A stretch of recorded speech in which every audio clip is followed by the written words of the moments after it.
Good afternoon, everyone. A warm welcome. Very glad to see you here. Hello to our audiences watching online.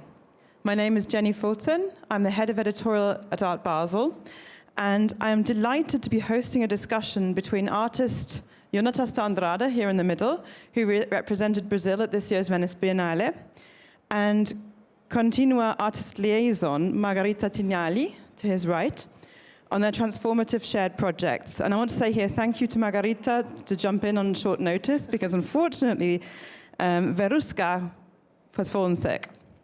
And Jonathas will also touch on his show that is opening at CRAC Alsace, which is a museum just across the border from Basel. So if you've not yet visited it, I encourage you to catch it during your stay in Basel.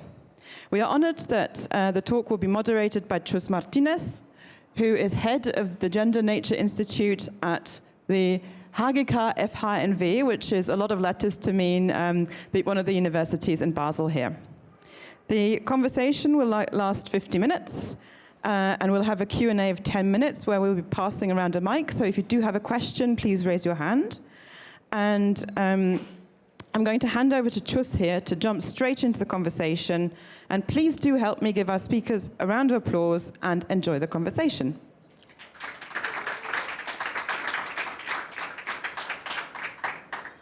Thank you, Jenny, for the introduction, and also thank you to Art Basel for putting three friends together again. So it's really interesting that it's now at least 13 years since 13 years since I first met Jonathas. I was part of the Sao Paulo biennial team that took place in 2010, and I still remember the studio visit that we did and how we decided to include one of the most beautiful works of that biennial in the venue, which was called Adult Education, if I don't remember it badly. And you may remember many of the works by Jonathas. One of the videos, O Peixe, the fish, has been included in many group shows and shows all over, but also have been kind of a viral image where a fisherman in the Amazonia is actually embracing a fish.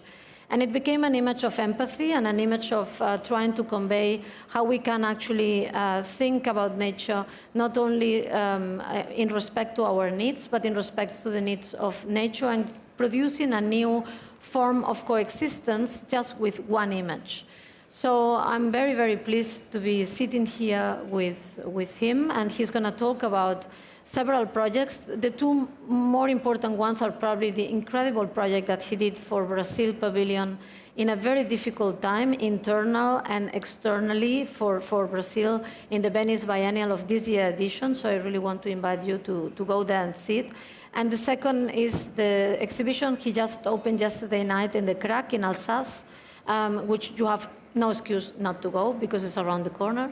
And I also would like to welcome Margherita, who is working in Galleria Continua. Galleria Continua is a project that was founded in 1990 in San Gimignano in Italy, and I actually know it quite well. It has like 8 galleries around the world, if I don't remember badly. 7 in a temporary space. Yeah. Yeah. And some of them are uncommonly in Latin America, I would say. Like one is in La Habana in Cuba, and the other one is in Sao Paulo. And and I know her since many years because she was actually working in a festival 10 years ago in Faenza that I thought it was one of the most beautiful artistic public projects in trying to convey the mediation of contemporary art to a small city in Italy.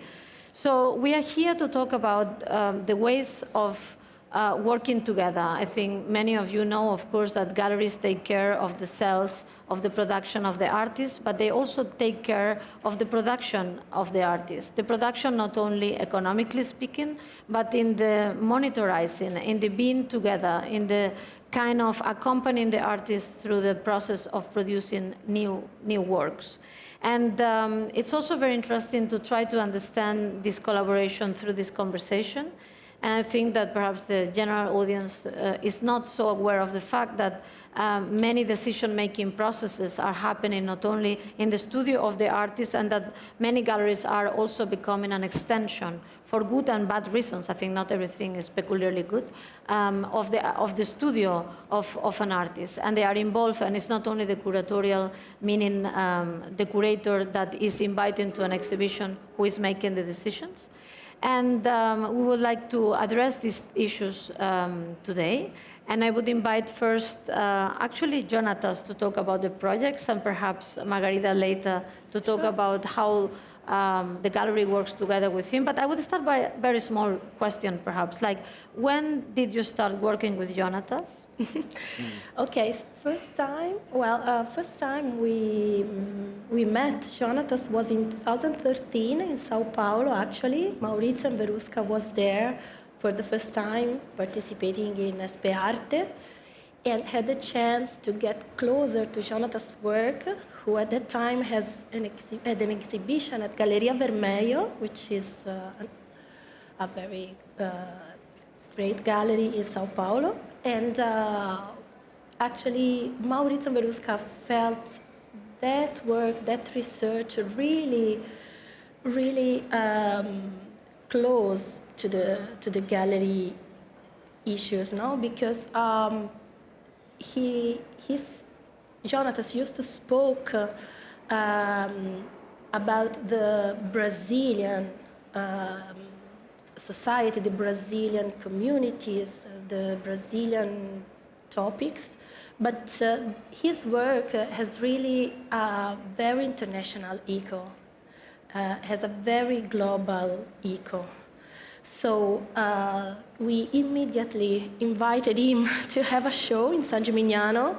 So like 7 months after, in February 2014, Jonathas traveled to San Gimignano. It was a very cold February, and we had the first presentation together. And I remember very well, we shown a huge installation called O Levante. Yes. And we presented Maré, and was the first time that me and Jonathas worked together and produced together those pieces. And then, yes, I think... And perhaps, Jonathas, you could show us a little bit what opened yesterday night. Just to comment briefly, it was Carnival, so it was really cold and winter in San Gimignano.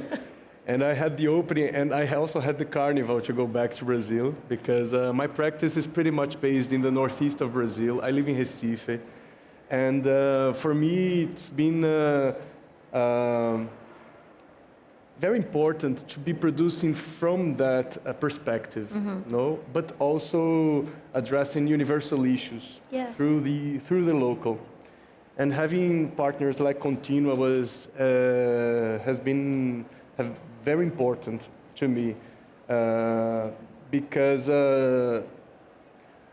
through projects like the horse race project, The Uprising, or Maré, I'm speaking about my own issues and my own relation with the historical issues and sensitive struggles, and taking these to other audiences and other contexts, and Continua has been a partner in doing that. This project, Maré, is included in the show at CRAC, so maybe I can show a few images. The show is called Olho Faísca, Eye Spark, and it's curated by João Mourão and Luiz Silva, who are here. And there are a few works, 8 projects from the past 10 years that relate to a certain homoerotic gaze in my work.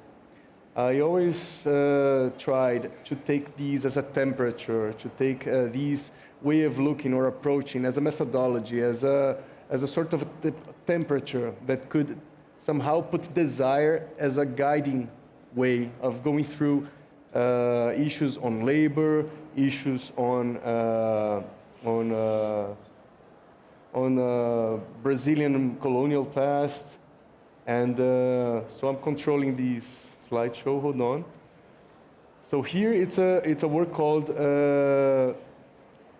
Suar a Camisa, Working Up a Sweat. And basically it's a collection of 120 shirts that I've collected, negotiated, bought from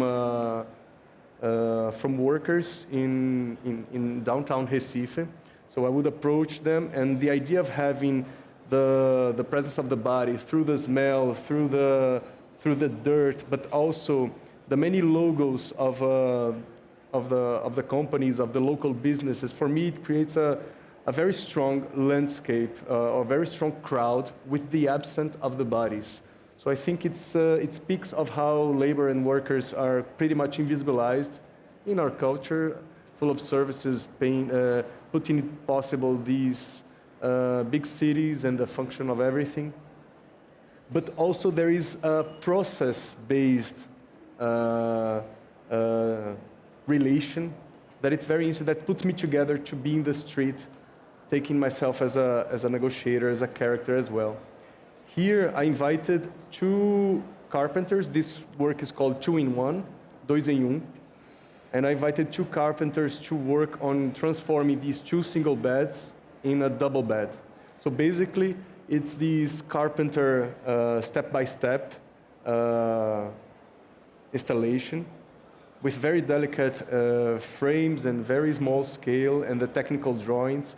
And it's a photographic story as a manual of how to do this double bed out of the single beds, but also it becomes a sort of a metaphor for love, for a relation. Here is the entrance of CRAC with the flags that have crops of this project called the Museu do Homem do Nordeste, the posters for the Museu do Homem do Nordeste. Actually, this work was commissioned by Kunsthalle Lisbon back in 2010, and for me, it's quite amazing to see it installed with many other pieces that came later on. And this work is basically, I approached workers in the street and proposed them that we would do a photograph of them posing for the posters of the Museu do Homem do Nordeste. This museum is a historical museum created by Gilberto Freire, which is a historicist that in the 30s created a book, Casa Grande Senzala, that speaks of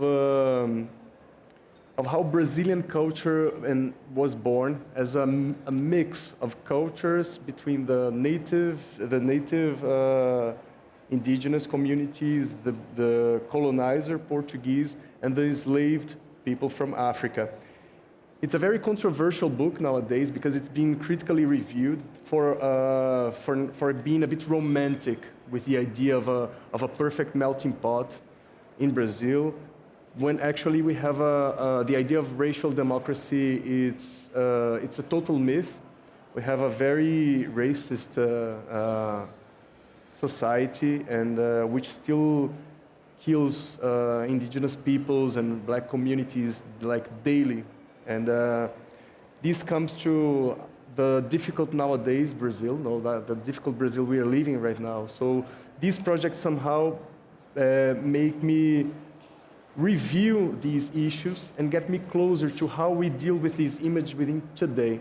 So one of the stereotypes of Brazil, of the Northeast, is the image of this rough worker, and because we had, after a while, the economical acts went to São Paulo and Rio, and the Northeast became this part of Brazil which is connected with the idea of underdevelopment, but still also a place where a lot of the Brazilian cultural canons happened, and also still feed the cultural landscape of Brazil. And I have a question. Like, in how far do you think that, in creating this type of environment, which is not only aesthetic, but uses aesthetics, disembodies the body, like uses messages that are not always readable for us, but they are probably locally absolutely readable. And how far do you want to impact in certain cultural and social classes, which are white mostly, in order to exactly not only attend or make visible the fact that there's a racist democracy or there is no democracy, but actually the possibility of a transformation or a different way of relating and not only viewing. You know, you do it with the image, but the ultimate intention is to transform the behavior. Yes, I think it's a super challenge also for me because I work with ambiguity.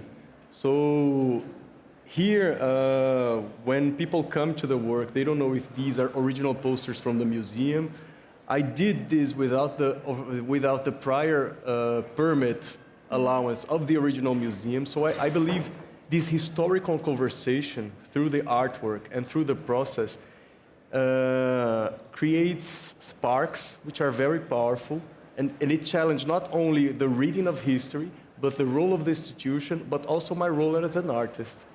Because of course, there is a tension in the air, no? Like here I negotiated to take this image, I give back the photograph to the workers, but within time, this was 2010, now I'm still getting to be aware of what these dynamics happen, how people read or misread the work. And I'm going to be polemic because I think every context has its own ways of dealing with issues. And I am a big defender of also being ecological in the way that people wants to address or may found different methodologies to actually transform coexistence. But many, many times we are just adopting or taking what come from, let's say, Anglo context, and we just superimpose it in ours without actually being very attentive to the differences and the fact that our social relationships may appear similar, but are definitely not similar. And just to be polemic, I think Brazil, and many people may not know it, has a very long history on reflecting on collective practices and how the bodies collectively write history. From the carnival to talking about exhibition making on the streets, participation in street theater, street movements, and so on and so forth. Europe knows almost nothing about that story. But then when you see the T-shirts of the workers present, disembodied in the space, the first and simple answer to that may be, for example, appropriation. And it's only one tokenism or one token from that body, but not the whole body. And so how do you deal with those kind of readings that sometimes are filtering in a very particular manner a story that has probably nothing to do with your own intention, or even a practice that is absolutely remote from this way of thinking? I think that these strategies of moving around also, they somehow challenge my own position and also my own position of privilege in this. So of course while taking these photographs to the museum, of course I am the author. Of course I am the one who can put everything together, but also to create tension on how we read or rewrite this history, where in Brazil there is an intracolonialism of the Northeast in relation to the South. And I think taking these to other contexts, like international North context, it speaks a lot of Latin America, but I also think they resonate somehow with how these other cultures also have micro tensions, or which are macro tensions of also colonialism between the countries, between also poor areas and rich areas, and also intercolonialisms of which relate to race, class, and labor as well. And is the reception in Brazil very different than the reception in Europe? The answer is yes, but how do you perceive those differences? Well, in this work, I think it has been changing within time. I think it was initially a surprise because somehow it plays with looting the title of the museum, which is this sexist title that speaks of a society, but through the male perspective. So I provoked the museum, original museum, saying, what if this is a museum of the masculinity, you know? The Northeast is a very macho culture, and like Latin America, like Brazil. You know?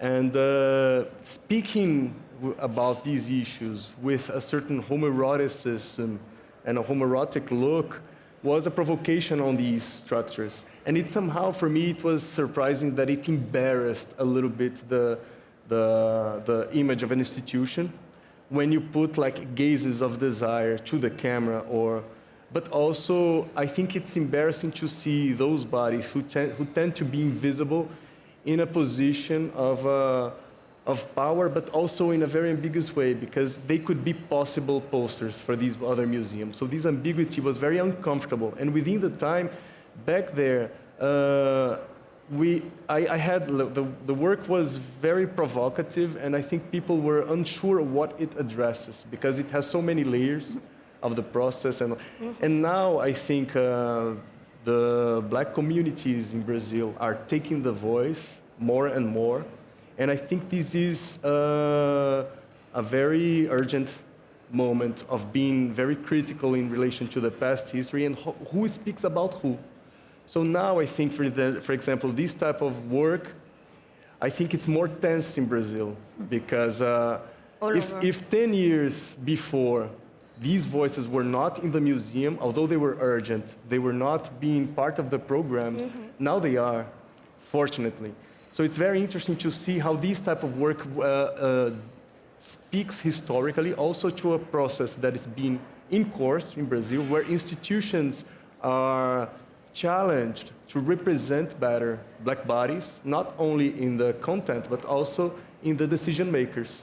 So I think there is a huge, an amazing process of change in Brazil, within the institutions, within the art discussions, but also while politically Brazil is torn down. Like we have the Bolsonaro government, which is completely destroying human rights, facilitating indigenous communities' assassination, which is absent to control the police and the militias who kill black communities.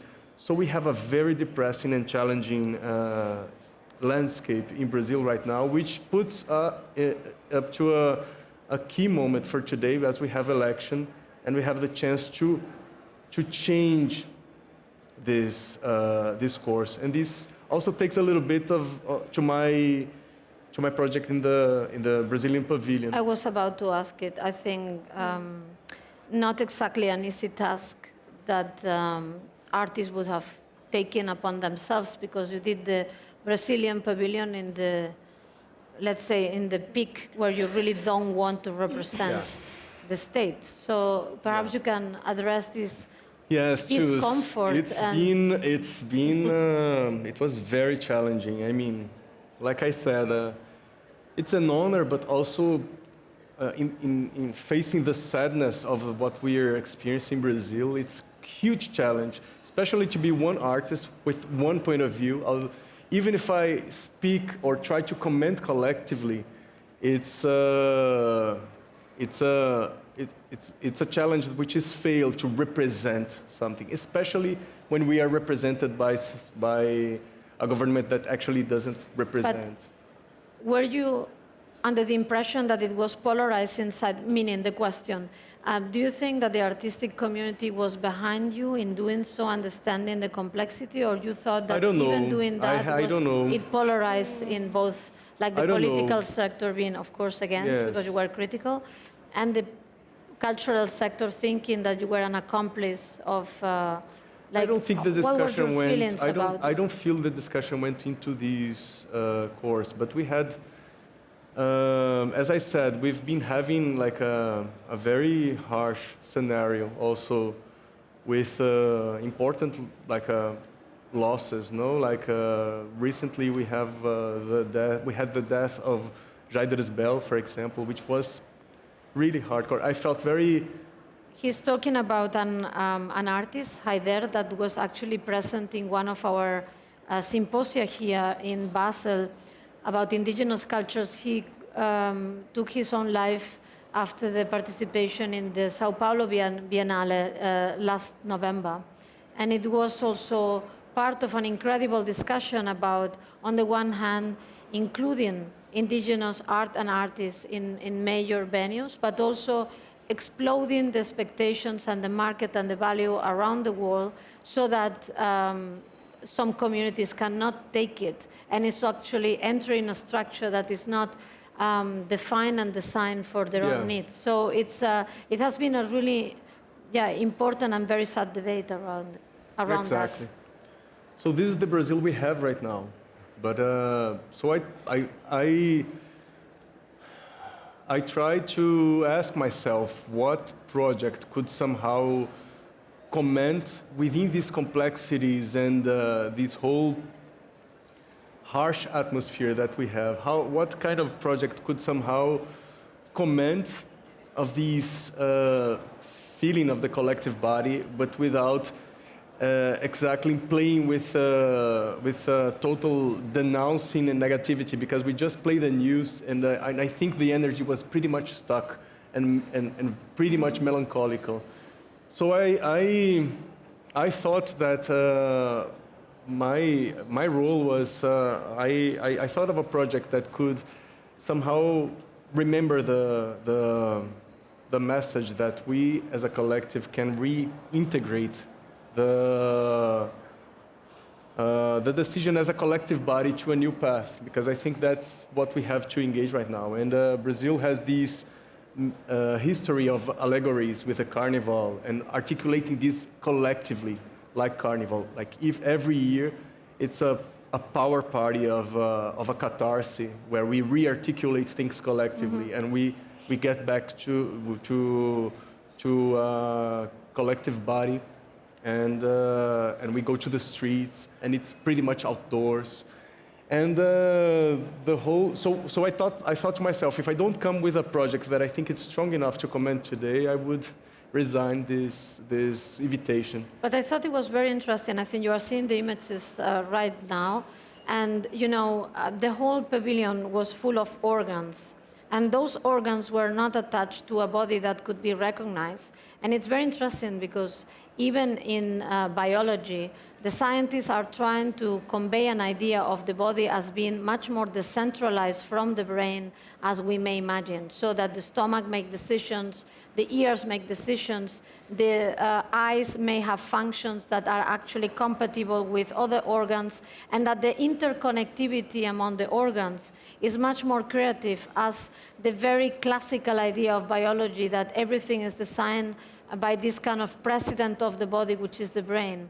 So he made us, or he invited us to enter the pavilion through an ear, with the idea of listening, but it's a door, and you may enter in a channel, and that channel may go to the heart, and that heart may actually connect differently with the eyes.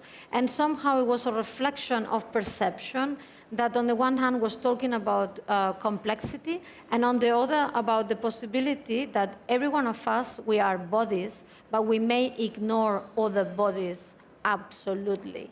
So you may actually pass by without noticing in which body you are, to whom you belong, to any possibility of encounter, because it's scattered around. And I thought it was really very effective, opening up in a very poetic, complex way, and simple at the same time, because the elements were very visible, very recognizable. So everyone understands what an ear is. Difficult is to understand the function of the ear in this particular historical moment, towards the war, towards injustice, towards the many issues. But still, in order to understand it, you need the ear to listen. But we may not be listening. We may not be even using it at all in the wholeness of the body. So I thought it was really interesting. And that's why the point of departure was this expression, enter through one ear and leave out of the other. And I had some body expressions that we use in daily life, noted in my notes, and it was knot in the throat, with the heart coming out of the mouth. And I started understanding that these abstract, absurd expressions through the body, they were trying to explain or translate the untranslatable feeling of the present that resonated with the political, with the social.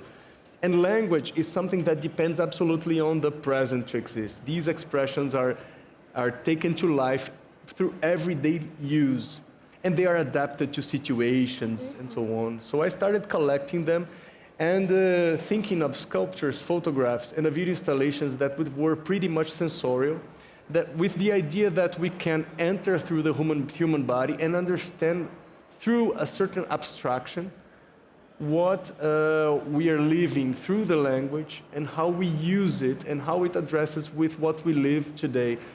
Being the same body which is oppressed, or is the same body who loves, who can fall in love, be sensitive to chaos and to injustices, but also to be numb about it and to ignore everything and just keep going.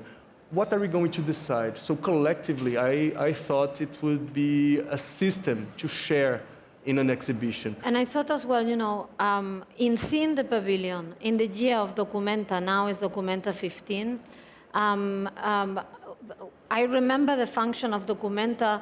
Historically, it has been also to kind of rehearse some past historical moments in the present with a contemporary energy. And one of the most powerful rehearsals for me has been when I entered the room of Oyvind Falström in the Documenta 10 by Catherine David. And Oyvind Falström, which was a Swedish artist but was for many years based in Brazil, he was fascinated, and it was in Brazil that he discovered visual poetry, the possibility of uniting the images and language in a way that are not forming sensical messages in the way that we are accustomed to. And then when I entered your pavilion, I thought, wow, it's probably unintended, but it kind of reminds us of this kind of power of this metaphorical suspension through images, and then this kind of reconnection with these forces of the avant-garde that through very aesthetic languages, they try to reclaim something which is essentially very political. And because there is a certain didacticism in these images, which are pretty much pop. They are formed by, they are original photographs, but they are collages that have like the reticles, the little dots, and we have the metaphors going all around. The heart in the hands, the broken face, quebrar a cara, né? Mão no coração, the finger pressing the voting system. So these are the buttons with these colors that we have a voting system in Brazil, and the expression is the dedo podre, the rotten finger. So the idea that the rotten finger, whatever he or she touches, destroys, and it was in the pavilion in front of the official names of the country and the Ficha Técnica, né? So there we have the hot bags, and here with the heart coming out of the mouth, which was an inflatable that from time to time enters and starts growing in the second room and pushing the visitors to the sides of the room. So we have to negotiate our bodies collectively within the exhibition. And there is this line on the two rooms of the pavilion with all expressions and sentences that use polyphonically, like many voices with examples in daily life on how these expressions are used. And all of them, for example, this is a língua maior que a boca ou dá com a língua dos dentes, the tongue larger than the mouth. So the idea of censorship is there, but it feels playful, it feels numb, as if anything was happening. But if you start reading and understanding the playground that we have in the air, this is fogo no rabo, fire dance. So the idea that everything is about a certain metaphor and carnavalesque, but also when you go deeper, it speaks of something else, and it speaks of our senses, of our numbness, of our unawareness. This is Orelha Queimando. Margherita, now it's time for you. This is really a complex, difficult to produce, and also based in Recife, being in Venice. We all know what it is, the production in Venice. Yeah. How did the gallery work with all of this? What was the support? What was the working together with Also, not given the technical difficulties of the production, but as Jonathas is saying, the symbolical and political difficulties of the context. How did you support that? Yeah. So actually, time was super short because How many months are we talking about? we started the first survey of Jonathas in Venice was in December. The first visit was Yes. November. November. I was invited. So And actually, the we had a very biennial few opens months in April. Yes, we had a very few months. So we worked on the pavilion every day, full time, like crazy, because these are all new production, new works. And I understand And that what- those pieces were produced in Italy, right? Yes, yes, yes. Luckily, we had the chance to work here locally, here in Italy locally, and together with Jonathas, we decided to really take advantage of this very colorful, playful presentation to have a second layer after, no? To have a second layer to go deeper to this project. For us, it's... So you were like an extension of the studio, so to say, monitoring the production for him as well. Yes, we could say this, yes. Actually, we have been like together in this for the 5 months of production, and we worked with the local artisan, and this is something that has been really important for us and for Jonathas, because one aspect of his practice is the collaboration. Is the collaboration with the communities, with the artisans, with the workers. So we decided to create these sculptures here, trying to, of course, keep the link with the carnival, with the Brazilian aesthetic. It's important to say, Marga, because I got the invitation from Jacopo Visconti, the curator, Yes. which was a super important supporter. And the articulation was really important to make it happen. The initial idea was to work with carnival artisans and suppliers in Brazil. So produce it there or bring the people to Venice? We couldn't, because of time, they were also committed to the carnival themselves, so these were their priority. You mean that you wanted to create a carnival in Venice? I wanted to create these a sort of a body allegory of Brazil, and through the body speak of the Brazil we have right now. But with a real presence of people. With the presence of the pieces. Initially, I thought of working there because I didn't think that we would have the budget to take and produce inside. And I think, as they said, they had to produce for the carnival. So the carnival was the priority because it's their life. But having parallel productions with 2 months of doing, it was impossible. And our currency, I mean, we had like a budget in Brazil that is divided by 5 when we changed to euros. So it was impossible. I was devastated because I started with Silvio Botelho, the master of the giant dolls in Olinda. And he did a maquette, and we were really engaged. He said, I'm not going to Venice, Jonathas. He said, I can't leave my place. So I said, no, don't tease me. He said, no, I can't leave the carnival because it was very close. So I said, okay, but it was impossible to take 5-meter giant ears. But for me, it was very beautiful to and take those ears those are ears. made of? What are the materials they use? Fiberglass, styrofoam. But we've worked with the Carlos Brachesco, which is a carnival maker, like carnival, Venetian masks maker, and he does cars and pieces for the Venetian carnival. There's been this very nice collaboration in between the Brazilian carnival and the Carnival of Venice, actually. Yes. And the role of Margherita and Continua was fundamental because we talked every day. Like these past months, I would wake up at 6 a.m. And it Yeah. was midday for her. I had like my WhatsApp booming, and she was like there trying to get to their atelier, no, to their studio. So it was only possible with this partnership. And I mean, And the synergy between us and Jonathas and Yeah. Jacopo Crivelli, the curator of the pavilion, Yeah. was amazing.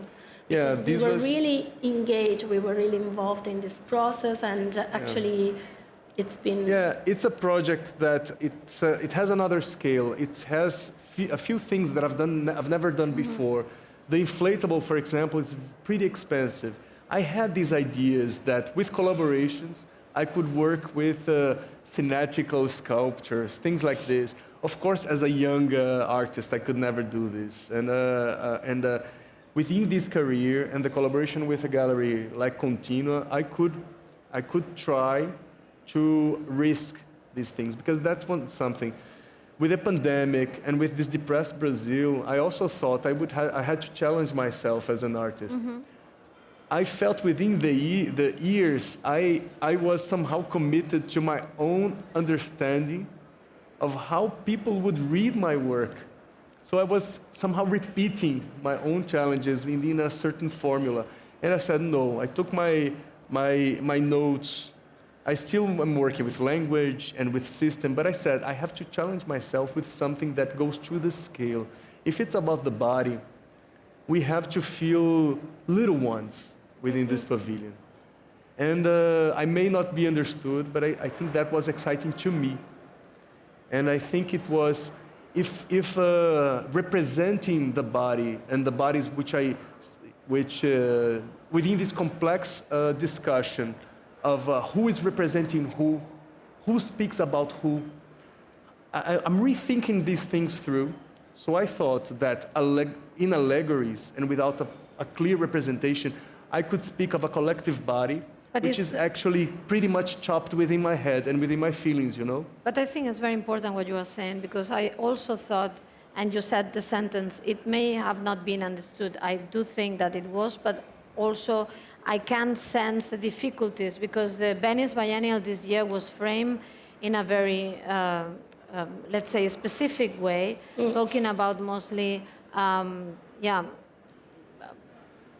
femininity, but also surrealism connected with questions of liquidity in gender, and also questions of vernacular and indigenous cultures. And then even if surrealism was at the core and the center of the exhibition, the audience may actually not see through that lens and then go to your pavilion. And then I thought, oh, how interesting that you have this core surrealistic moment in the main exhibition, and then you go to this almost Dalinian exercise of the theatrical that you were proposing, that was also interesting internally in your work, because as I said at the beginning, the first work that I know of you was actually some sort of a dictionary where the image and the word were not matching. But this kind of adult education work in the Sao Paulo Biennial 2010. So your interest in making language and image not matching, so that there is a new entrance or a new space that may be created, is kind of reprogrammed through that, because it's the object, it's the image, it's the language, it's the metaphor. And the idea of the trick, exactly. the game. Yes. So we don't know when we enter. I like the idea that art can be a trick that invites the viewer to complete the work, to doubt the work, and to see. I like the idea that artworks can be provocative in creating a debate. So the idea that the artist is to correct or to open up utopia, I think it's a very heavy and way to be. It's a very nice guideline, but it can stuck the artist in being experimental and being in making mistakes, the artist itself. So I imagined, I said, I have to breathe this oxygen and think and propose something about the collective body, taking some risks, artistical risks, aesthetical risks, in a moment where representation is being rethought. And I have to listen to the Brazilian production right now of communities, of that are finally going to the museums, finally articulating their voices. And it's a moment where I've been representing those bodies a lot and entering in things that I imagined to be collaborations, but now things are complexified, and it's something that I'm thinking through. So this moment is a step further for me in pushing and understanding how am I going to act and what are my own personal challenges as an artist for the next steps. I think that this is a really beautiful way of putting it, and I also understood that this work is somehow like a new beginning or a reprogramming that actually is, you know, the first step was to create a space where the bodies could be represented, but it was in a more symbolic way. Yeah. The next is naturally, is of course them being present, and probably those that we wanted to defend not doing it, but actually allowing them to do it in their own terms and with their own conditions. I don't think it's this type of collaboration where I let people speak, because that's not my position. I don't see myself. I think these voices are being very active by themselves. No, totally, and it's Brazil, also very important, you know? not to think about us and them. I think it's a coexistence, and there is Yeah, a non-binary into the non-separation. It's also a problem in the debates and the hypercriticality that we apply, that we are always repeating and rehearsing the distance, even if we want to collapse the distance and we want to be together. But at the end, we are just saying them when it's us. Yes. So, But just to finish, the works that we see at CRAC Alsace, for example, show a part of my practice, which I think it challenges me a lot, because it puts me in the eye of the hurricane, in these negotiations, exposing myself not only there, but also in the museum, in the gallery, because the pieces are pretty much alive, and I keep responding ethically and politically for them forever. And this is a challenge which makes me grow a lot, and also creating a constant debate within time, which I think appreciate, although it's super challenging personally, as you can imagine. Absolutely. And so taking to CRAC Alsace, I think it's one piece, one show that the curator said, look, if you were discussing legitimacy or who speaks about whom, let's go back to your own perspective as a gay man from the Northeast, and with the complexities of being someone that hasn't experienced, that has the privilege in Brazil of not experiencing hunger, not having a place to live, which in Brazil is a privilege, the basics. So having education and to discuss these things, I refuse to understand my own privilege to discuss things that are not complex, because I think I'm socially and politically touched by the idea that we have a society divided in privilege and unprivilege, and it's completely, and capitalism completely naturalizes it. So I refuse the idea that I can't speak about this. I think I have to speak about those issues that are intersections within my own pulse of finding where is my own course, where is the tactile of my desire. and I think that you're right when you are saying that we cannot be right. The most important thing is to take the risk in order to actually be part of the conversation, even if it's part of the pain. And I think that is exactly what we are sensing, or I was sensing when I was in the pavilion, and I hope when I go to the CRAC very soon. And perhaps we can open the floor to some questions. We are approaching the end of the session. There is one. The mic, yeah, it's next to you. Thanks for the conversation. I was thinking about these issues that come along with the discourse, with legitimacy, with what are you speaking about, with whom, and I've been to the pavilion as well, and I love the fact that it's untranslatable. I mean, people will understand something, but if you're from Brazil, you understand it in another way. It's a different feeling. But my question is mainly for Margherita as well, because I mean, when you're talking about all of these issues that Jonathas is facing, with his background, the practices that he has done, and what he's doing now, I mean, money and access to it is one of the main themes, no? Because what is questioned is not the fact that you speak about, but it's why you're the one that have the access to do it. And having, I mean, an international gallery and being an established artist, this is, I mean, what puts you somehow in a more fragile position when we're talking about discourse, in a more privileged position in executing your work, but also, I mean, this brings to another question. And then how do we speak about ethics within the gallery system?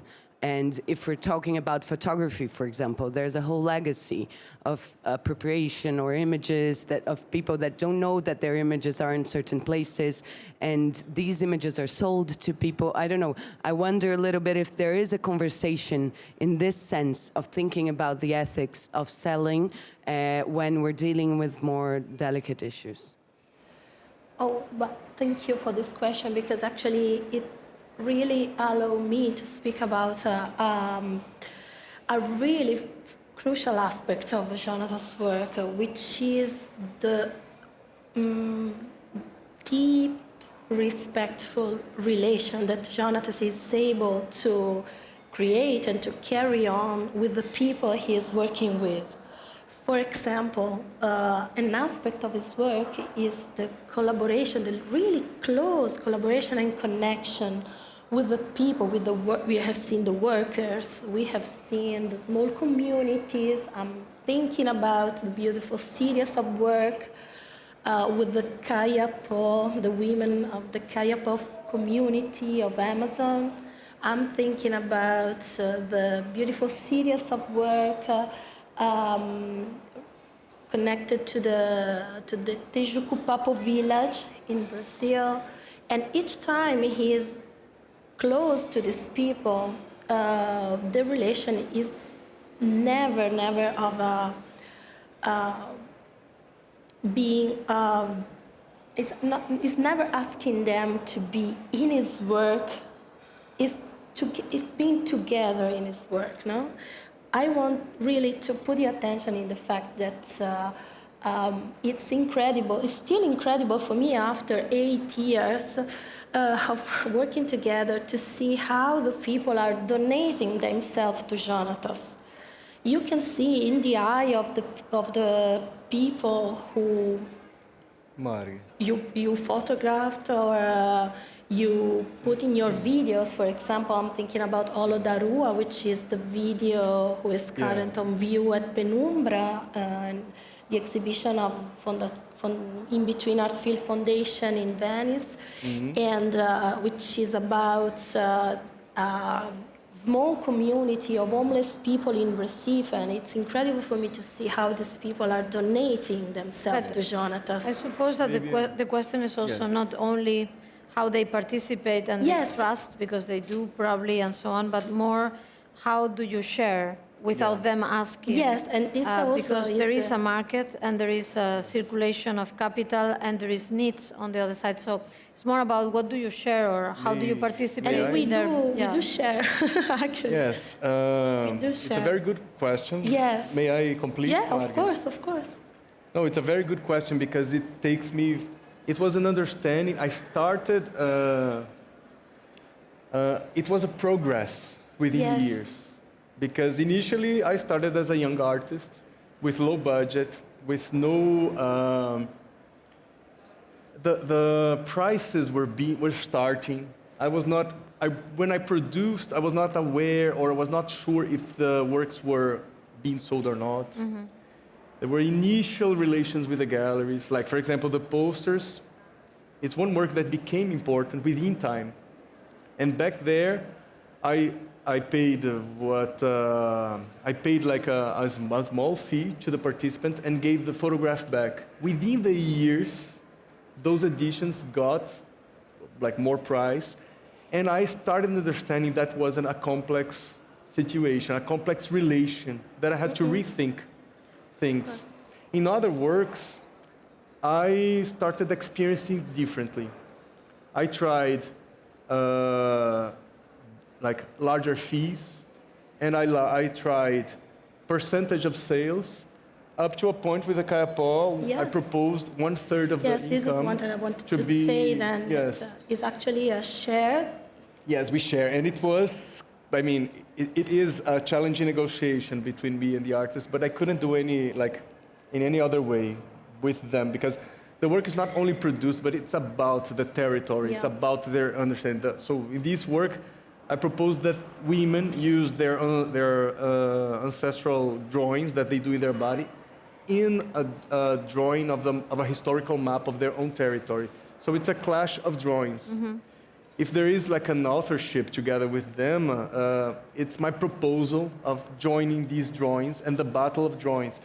But this work we sell, and when it's sold, we divide it by 1/3. 1/3. They were paid for the moment of doing those drawings. Plus the Plus, revenue when of it's, the sale. and now, for my surprise, I mean, I didn't put it publicly because I didn't want to make these, to Yes. capitalize on this. But when this question comes, it was super important to do so because after Bolsonaro got in, there is a reserve guaranteed for indigenous communities that was cut.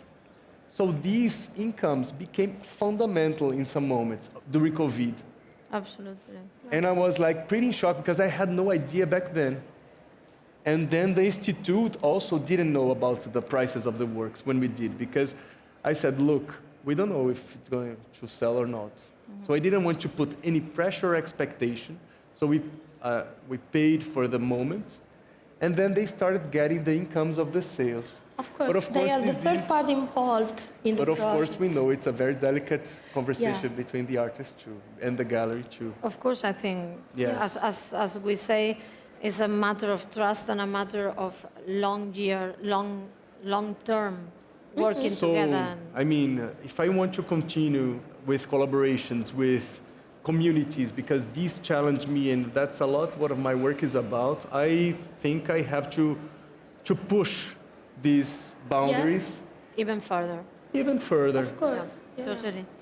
So unfortunately, we don't have more time, and we need to close it here. But I must say, it was a pleasure to be sharing this stage with you both. Likewise. And with you all. So I hope you have a great time still, and please go and see the exhibition of Jonathas if you have a chance. Thank you so much. Thank you. Thank you.